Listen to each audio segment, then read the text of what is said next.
सबसे पहले तो समस्त भारतवासी को नवरात्रि दुर्गा पूजा की हार्दिक शुभकामनाएं, हार्दिक बधाई। जैसा कि देखा जा रहा है कि हम लोग के समाज में, ठीक है, महिलाओं को अपनी शक्ति का प्रदर्शन करने का स्थान नहीं मिलता है। तो डांडिया एक उत्सव की तरह हम लोग मनाते आए हैं, जहां डांडिया का समझ लीजिए कि एक नाच गाने का कार्यक्रम नहीं है। डांडिया का शुरुआत हुआ था गुजरात से, और वहाँ पे लोग महिषासुर और माँ दुर्गा के बीच में जो लड़ाई हुई थी, उसमें माँ दुर्गा ने जिस तरह से महिषासुर का वध किया था और जिस तलवार से वध किया था, उस तलवार के रूप में वो लोग डांडिया को उसका प्रतीक चिन्ह मानते हैं। बुराई के ऊपर अच्छाई की जीत का प्रतीक मानते हैं, ठीक है।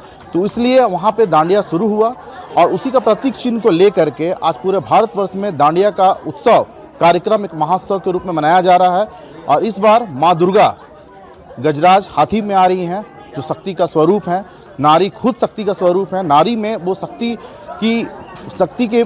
का परिचय देना जरूरी हो गया है, क्योंकि आज हमारे समाज में जिस तरह से महिलाओं के ऊपर अत्याचार हो रहा है, महिलाओं को दबाया जा रहा है, उनका शोषण हो रहा है और बलात्कार हो रहा है, बहुत सारी घटनाएं घट रही हैं।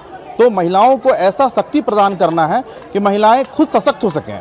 इसीलिए नव चेतना संघ का हम लोगों ने यहाँ गठन किया है, जिसमें महिलाओं को उनको शक्ति का परिचय देना है, जिसमें सिर्फ इस डांडिया ही नहीं, हम लोग उसमें शस्त्र की भी शिक्षा देंगे, ठीक है। और सबसे महत्वपूर्ण बात, जिस तरह से लव जिहाद आज पूरे भारतवर्ष में चल रहा है, तो उस लव जिहाद को बिल्कुल तोड़ना है, ठीक है। आज क्या है कि गैर जो हिंदू हैं, ठीक है, वो आज डांडिया में घुस जाते हैं। पहला ऐसा संगठन है जिसमें हम लोगों ने गैर हिंदू को पूरी तरह से वर्जित रखा है, ठीक है। बिल्कुल यहाँ शालीनता से संस्कारी तरीके से डांडिया हम लोग मना रहे हैं और महिलाओं में एक चीज़ जागरूक कर रहे हैं कि आप बढ़ चढ़ करके समाज में हिस्सा लें। और अगर आपको कोई दुराचारी अगर दिख रहा है तो इस डांडिया को, ठीक है ना, डांडिया ना समझें, घर में एक तलवार भी रखें और अपने रक्षा के लिए अगर तलवार उठाना पड़े तो इस नवरात्र में आप उठाएं, एक संकल्प लें कि हमें भारत को हिंदू राष्ट्र बनाना है और हर घर में हर घर की माताओं को, बहनों को दुर्गा के रूप में, काली के रूप में सुसज्जित करना है। उस दिन हमारा भारत हिंदू राष्ट्र बन जाएगा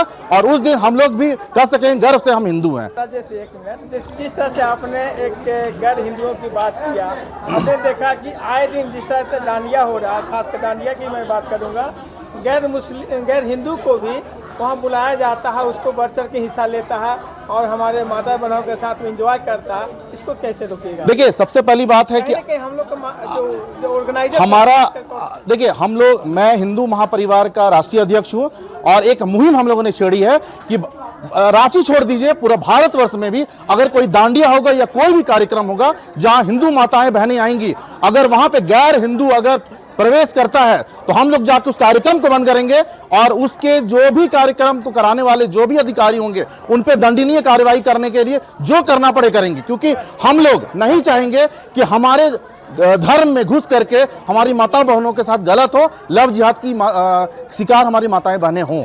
और हम लोगों ने मुहिम छोड़ी है। मैं बोल रहा हूँ, राजेश अयान मेरा नाम है, हिंदू महापरिवार का अध्यक्ष हूँ। मैं भारतवर्ष में, है ना, ये चोटी पे, डंकी की चोट में बोला हूँ, फेसबुक में मैंने बोला है कि अगर कोई भी अगर कार्यक्रम करता है और वहां पे इस तरह का घटना घटती है तो मेरा नंबर हमने फेसबुक में डाला है, आप मुझे संपर्क करिए। हमारी पूरी टीम 10,000 की टीम है, जाके बंद कराएंगे हम लोग वहां पे। श्री राम, भारत माता की जय।